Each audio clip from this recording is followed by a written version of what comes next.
ಸ್ನೇಹಿತರೆ, ನಮಸ್ಕಾರ. ಮೊನ್ನೆ ಒಬ್ಬ ವ್ಯಕ್ತಿ ದರ್ಶನನ್ನ ಜೈಲಿನಲ್ಲಿ ಭೇಟಿಯಾಗಿದೆ. ದರ್ಶನ್ಗೆ ಧ್ಯಾನ ಮಾಡಿಸಿದೆ. ದರ್ಶನ್ ಕಂಪ್ಲೀಟ್ ಆಗಿ ವೀಕ್ ಆಗಿದ್ದಾರೆ. ದರ್ಶನ್ ಒಬ್ಬರೇ ಇದ್ದು ಬೋರ್ ಆಗಿದ್ದಾರೆ, ಒಂಟಿತನವನ್ನ ಎದುರಿಸ್ತಿದ್ದಾರೆ.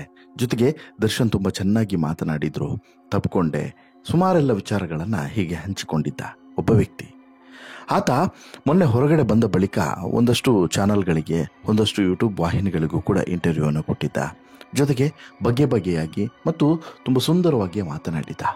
ಆದರೆ ಆತ ಮಾತನಾಡಿದಂಥ ಮಾತುಗಳೇ ಈಗ ಅನುಮಾನಕ್ಕೆ ಕಾರಣ ಆಗಿದ್ದಾವೆ. ಆತ ನಡೆದುಕೊಂಡಂಥ ರೀತಿಯೇ ಈಗ ಸಾಕಷ್ಟು ಗೊಂದಲಗಳಿಗೂ ಕೂಡ ಕಾರಣ ಆಗಿದೆ. ಅಷ್ಟು ಮಾತ್ರವಲ್ಲ, ಜೈಲಾಧಿಕಾರಿಗಳು ಕೂಡ ಈಗ ಈತನ ಬಗ್ಗೆ ಒಂದು ಕಣ್ಣನ್ನು ಇಟ್ಟಿದ್ದಾರೆ, ನಿಗವನ್ನು ಇಟ್ಟಿದ್ದಾರೆ. ಜೊತೆಗೆ ಈತನಿಗೆ ನೋಟಿಸ್ ಕೊಡೋದಕ್ಕೆ ಸಿದ್ಧತೆಯನ್ನು ನಡೆಸಿದ್ದಾರೆ ಅನ್ನುವಂಥ ಮಾಹಿತಿಯೂ ಕೂಡ ಸಿಗ್ತಾ ಇದೆ. ಕಾರಣ ಏನು ಅಂತ ಹೇಳಿದ್ರೆ, ರೇಣುಕಾಸ್ವಾಮಿಯ ಹತ್ಯೆ ಪ್ರಕರಣದಲ್ಲಿ ಜೈಲು ಸೇರಿರುವಂಥ ದರ್ಶನನ್ನು ನೋಡಿದೆ, ನಾನು ಭೇಟಿಯಾಗಿದ್ದೆ, ಅವರಿಗೆ ಧ್ಯಾನ ಹೇಳಿಕೊಟ್ಟೆ ಎಲ್ಲ ಬೇರೆ ಬೇರೆ ವಿಚಾರಗಳನ್ನು ಹೇಳ್ಕೊಂಡಿದ್ದಲ್ಲ ಈತ ಹೇಳಿದ್ದೆಲ್ಲವೂ ಕೂಡ ಸುಳ್ಳು ಅನ್ನೋದ್ರ ಬಗ್ಗೆ ಸಾಕಷ್ಟು ಜನರು ಅನುಮಾನವನ್ನು ವ್ಯಕ್ತಪಡಿಸ್ತಾ ಇದ್ದಾರೆ. ಯಾಕಂತ ಹೇಳಿದ್ರೆ, ಈತ ಇಲ್ಲಿಗೆ ಬಂದಿದ್ದೇ ಒಂದೆರಡು ದಿನಗಳ ಕಾಲ. ಆ 2 ದಿನಗಳ ಕಾಲದಲ್ಲಿ ಅಷ್ಟೆಲ್ಲ ಆಗೋದಕ್ಕೆ ಚಾನ್ಸಸ್ಸೇ ಇಲ್ಲ. ಈತ ಸಿಕ್ಕಾಪಟ್ಟೆ ಪುಂಗಿದ್ದಾನೆ ಅನ್ನೋದು ಹಲವರ ಆರೋಪ. ಹಾಗಾದರೆ ಅಸಲಿಗೆ ಇಲ್ಲಿ ಆಗಿದ್ದೇನು, ಈತ ಹೇಳಿದ್ದೇನೋ, ಬಟ್ ಅಲ್ಲಿ ನಿಜವಾಗ್ಲೂ ಕೂಡ ನಡೆದಿರೋದೇನು, ಎಲ್ಲವನ್ನು ಕೂಡ ನಿಮ್ಮ ಮುಂದೆ ಇಡ್ತಾ ಹೋಗ್ತೀನಿ. ಅದಕ್ಕಿಂತ ಮುಂಚೆ ನೀವಿನ್ನೂ ಕೂಡ ನಮ್ಮ ಚಾನಲನ್ನು ಸಬ್ಸ್ಕ್ರೈಬ್ ಮಾಡಿಲ್ಲ ಅಂದರೆ ದಯವಿಟ್ಟು ಈ ಕೂಡಲೇ ಸಬ್ಸ್ಕ್ರೈಬ್ ಮಾಡಿ ಸ್ನೇಹಿತರೆ. ಈತನ ಹೆಸರು ಸಿದ್ಧಾರೂಢ. ಈತ ಕಳೆದ 22 ವರ್ಷಗಳಿಂದ ಈ ಜೈಲಿನಲ್ಲಿ ಇದ್ದ, ಜೈಲು ಶಿಕ್ಷೆಯನ್ನು ಅನುಭವಿಸಿದ್ದ ಅನ್ನುವಂತಹ ಒಂದು ವಿಚಾರವನ್ನು ಸ್ವತಃ ಇವನ ಬಾಯಲ್ಲಿ ಹೇಳಲು ಕೂಡ ಕೇಳಿರ್ತೀರ. ಅಷ್ಟು ಮಾತ್ರವಲ್ಲ, ಈತ ಇದೇ ಜೈಲಿನಲ್ಲಿ, ಯಾವುದು ಸೆಂಟ್ರಲ್ ಜೈಲಿನಲ್ಲೇ ಇದ್ದು ಇಲ್ಲಿ ಸನ್ನಡತೆಯ ಆಧಾರದಲ್ಲಿ ಬಿಡುಗಡೆ ಆಗಿದ್ದಂತಹ ಕೈದಿ ಅನ್ನೋದು ಈಗ ಆತನೇ ಹೇಳಿಕೊಂಡಂಥ ವಿಚಾರ.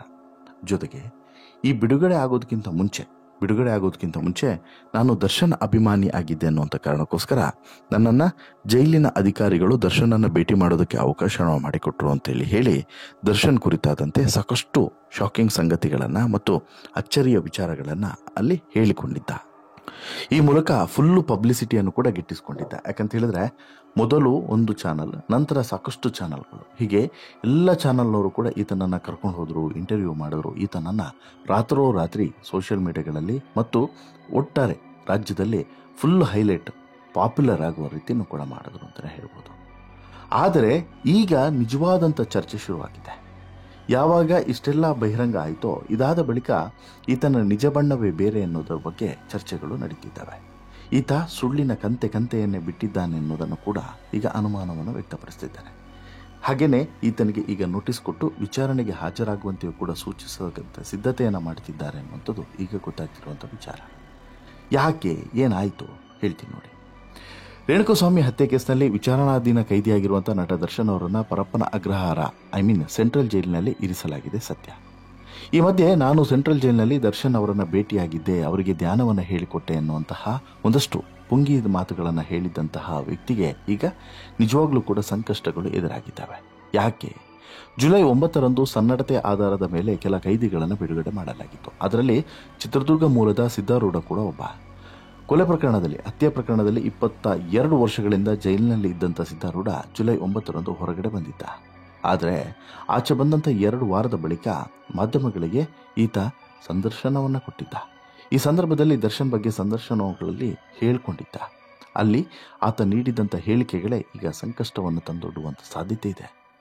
ಮೂಲಗಳ ಪ್ರಕಾರ ಮಾಧ್ಯಮಗಳಲ್ಲಿ ಸಿದ್ಧಾರೂಢ ನೀಡಿದಂಥ ಸಂದರ್ಶನಗಳನ್ನು ಗಮನಿಸಿದಂಥ ಪೊಲೀಸರು ಕೇಂದ್ರ ಕಾರಾಗೃಹದ ಅಧಿಕಾರಿಗಳನ್ನು ಸಂಪರ್ಕಿಸಿ ಮಾಹಿತಿಯನ್ನು ಪಡೆದುಕೊಂಡಿದ್ದಾರೆ.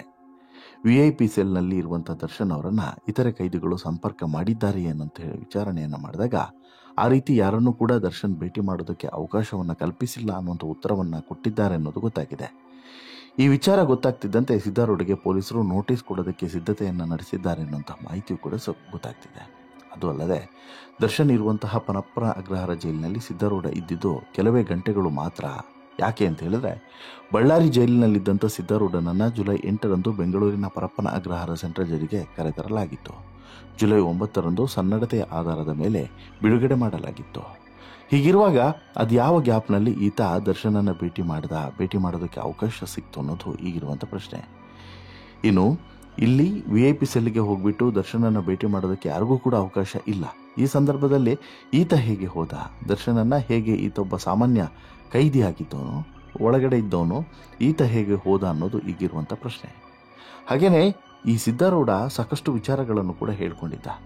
ಅಲ್ಲಿ ಅಂದರೆ ಪ್ರಮುಖವಾಗಿ ಮಾಧ್ಯಮಗಳಿಗೆ ಹೇಳಿಕೆಯನ್ನು ಕೊಡುವಂಥ ಸಂದರ್ಭದಲ್ಲಿ, ನಾನು ದರ್ಶನ್ ಅವರ ದೊಡ್ಡ ಅಭಿಮಾನಿ, ಅವರು ಜೈಲಿನಲ್ಲಿ ಇರೋದ್ರಿಂದ ನಾನು ಕೂಡ ರಿಲೀಸ್ಗೆ ಹೇಗೂ ಹತ್ತಿರ ಇರೋದ್ರಿಂದ ಒಂದು ಮನವಿಯನ್ನು ಮಾಡಿಕೊಂಡೆ ಭೇಟಿ ಮಾಡಬೇಕು ಅಂತೇಳಿ. ಹಾಗಾಗಿ ನನಗೆ ಅವಕಾಶವನ್ನು ಮಾಡಿಕೊಟ್ರು. ಯಾರಿಗೂ ಕೂಡ ಅವಕಾಶವನ್ನು ಕೊಟ್ಟಿರಲಿಲ್ಲ, ನನಗೆ ಕೊಟ್ಟಿದ್ದರು. ನಾನು ದರ್ಶನನ್ನು ಭೇಟಿ ಮಾಡೋದಕ್ಕೆ ಹೋದಾಗ ಸಹಜವಾಗಿ ಅವರು ಶೇಕ್ ಹ್ಯಾಂಡ್ ಮಾಡಿ ನನ್ನನ್ನು ಅಪ್ಪಿಕೊಂಡು ಸುಮಾರು ಹೊತ್ತುಗಳ ಕಾಲ ತುಂಬ ಗೌರವದಿಂದ ಮಾತನಾಡಿದರು. ನನಗೆ ತಿನ್ನೋದಕ್ಕೆ ಬಿಸ್ಕೆಟನ್ನು ಕೊಟ್ಟರು. ದರ್ಶನ್ ಸಣ್ಣ ಆಗಿದ್ದಾರೆ, ಡಲ್ ಆಗಿದ್ದಾರೆ, ಅವರಿಗೆ ಪಶ್ಚಾತ್ತಾಪ ಆಗ್ತಿದೆ, ಜೈಲು ಅನ್ನೋದು ನರಕ, ಅದಕ್ಕಾಗಿ ಅವರಿಗೆ ಧ್ಯಾನ ಮಾಡಬೇಕು ಅಂತೇಳಿ ಹೇಳಿ 10 ನಿಮಿಷಗಳ ಕಾಲ ಧ್ಯಾನವನ್ನು ಕೂಡ ಮಾಡಿಸ್ದೆ ಅಂತ ಹೇಳ್ಬಿಟ್ಟು ಇನ್ನೂ ಕೂಡ ಸಾಕಷ್ಟು ವಿಚಾರಗಳನ್ನು ಆತ ಹಂಚಿಕೊಂಡಿದ್ದ. ಆದರೆ ಈಗ ಈತ ಹಂಚಿಕೊಂಡಂಥ ಅಷ್ಟೂ ವಿಚಾರಗಳ ಬಗ್ಗೆ ಅನುಮಾನ ಮೂಡಿದೆ. ಈತ ನಿಜವಾಗ್ಲೂ ಕೂಡ ಭೇಟಿಯಾಗಿದ್ನೋ ಅಥವಾ ಸುಮ್ಮನೆ ಪುಂಗಿದ್ನೋ, ಸುಮ್ಮನೆ ಸುಳ್ಳು ಹೇಳಿ ಬಿಲ್ಡಪ್ಪನ್ನು ತೆಗೆದುಕೊಂಡು, ಹೀಗೆ ಸಾಕಷ್ಟು ವಿಚಾರಗಳ ಬಗ್ಗೆಯೂ ಕೂಡ ಅನುಮಾನ ಇದೆ.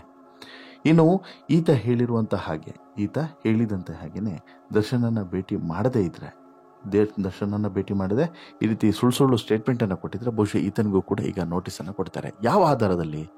ಒಂದು, ನೀನು ಹೇಗೆ ಈ ರೀತಿಯಾದಂಥ ತಪ್ಪು ಮಾಹಿತಿಯನ್ನು ಕೊಟ್ಟೆ ಮಾಧ್ಯಮಗಳ ಮೂಲಕ, ದರ್ಶನನ್ನು ಭೇಟಿ ಮಾಡೋದಕ್ಕೆ ಅವಕಾಶ ಕೊಟ್ಟರು ಅನ್ನೋದು ಮತ್ತು ಭೇಟಿ ಮಾಡಿದೆ ಅನ್ನುವಂತಹ ತಪ್ಪು ಮಾಹಿತಿ, ಸುಳ್ಳನ್ನು ಹೇಗೆ ನೀನು ಹೇಳಿದೆ. ಜೊತೆಗೆ ನೀನು ಸುಳ್ಳು ಹೇಳುವಂಥ ನಿಜವಾದಂಥ ಉದ್ದೇಶ ಏನು? ನಿನಗೆ ಪ್ರಚಾರ ಸಿಗಬೇಕು ಅಂತೇನೋ ಅಥವಾ ನಮ್ಮ ಅಧಿಕಾರಿಗಳಿಗೆ ದಾರಿ ತಪ್ಪಿಸಬೇಕು ಅನ್ನೋಂಥ ಕಾರಣಕ್ಕೋ ಅಥವಾ ಅವರಿಗೆ ಕೆಟ್ಟ ಹೆಸರು ಬರಬೇಕು ಅನ್ನೋಂಥ ಕಾರಣಕ್ಕೋ ಯಾವ ಉದ್ದೇಶದಿಂದ ನೀನು ಹೀಗೆ ಮಾಡಿದೆ? ಈ ರೀತಿ ಸಾಕಷ್ಟು ಪ್ರಶ್ನೆಗಳನ್ನು ಕೇಳೋದಕ್ಕೆ ಈಗಾಗಲೇ ಪೊಲೀಸರು ಸಿದ್ಧತೆಯನ್ನು ಮಾಡಿಕೊಂಡಿದ್ದಾರೆ ಅನ್ನೋದು ಗೊತ್ತಾಗ್ತಿದೆ. ಅಷ್ಟು ಮಾತ್ರವಲ್ಲ, ದರ್ಶನ್ ವಿಚಾರದಲ್ಲಿ ಇಲ್ಲಿ ಈ ಜೈಲಿನಲ್ಲಿ ಇರುವಂಥ ಸೆಕ್ಯೂರಿಟಿಯನ್ನೇ ಪ್ರಶ್ನೆ ಮಾಡಿದಂಗೆ ಆಗುತ್ತೆ.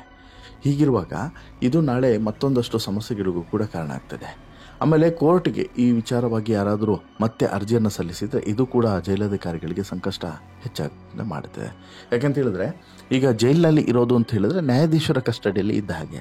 ನ್ಯಾಯಾಧೀಶರ ಕಸ್ಟಡಿಯಲ್ಲಿ ಇರುವಂಥ ಸಂದರ್ಭದಲ್ಲಿ ಈ ರೀತಿಯಾದಂಥ ಅವಕಾಶಗಳನ್ನು ಹೇಗೆ ಕೊಟ್ಟರು ಅನ್ನೋದು ಈಗಿರುವಂಥ ಪ್ರಶ್ನೆ.